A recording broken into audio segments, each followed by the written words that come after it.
অনেক আশা এবং আকাঙ্ক্ষার পরে বাংলাদেশে জাতীয় ত্রয়োদশ নির্বাচন অনুষ্ঠিত যাচ্ছে। আজকে আলহামদুলিল্লাহ আমি এই কেন্দ্রে আমার ভোট প্রদান করলাম। বাংলাদেশের সব জায়গাতেই 7:30টার থেকেই ভোট প্রদান করা শুরু হয়েছে। আমি বাংলাদেশের জনগণকে অনুরোধ করব যে পুরনো বন্দোবস্ত পরিবর্তন করে ইসলামের পক্ষে, শরিয়ার পক্ষে, ইসলাম দেশ মানবতার পক্ষে সবাই হাত পাখা প্রতীকে একটা ভোট দিবেন।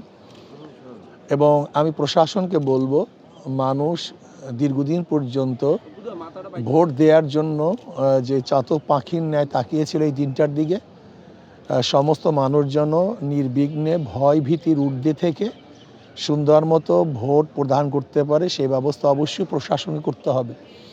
আর একটা কথা হলো এই, আমরা গতকালকে রাত্রেই দেখেছি বিভিন্ন জায়গায় বিভিন্ন কেন্দ্রে অঘটন ঘটেছে। আমরা চাই না আজকে বাংলাদেশের কোনো জায়গায় কোনো কেন্দ্রে অঘটন ঘটুক, মারামারি, কাটাকাটি, হানাহানি, দখলদারি এইটা না হোক।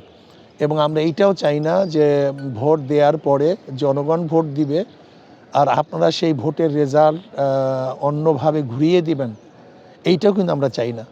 আমরা চাই জনগণ যাকে ভোট দিবে সেই জনগণ যেন তাদের ভোটের রেজাল্টটা তারা জানতে পারে, সেখানে ইঞ্জিনিয়ারিং যেন না হয়, এই আশাবাদ ব্যক্ত করতেছি।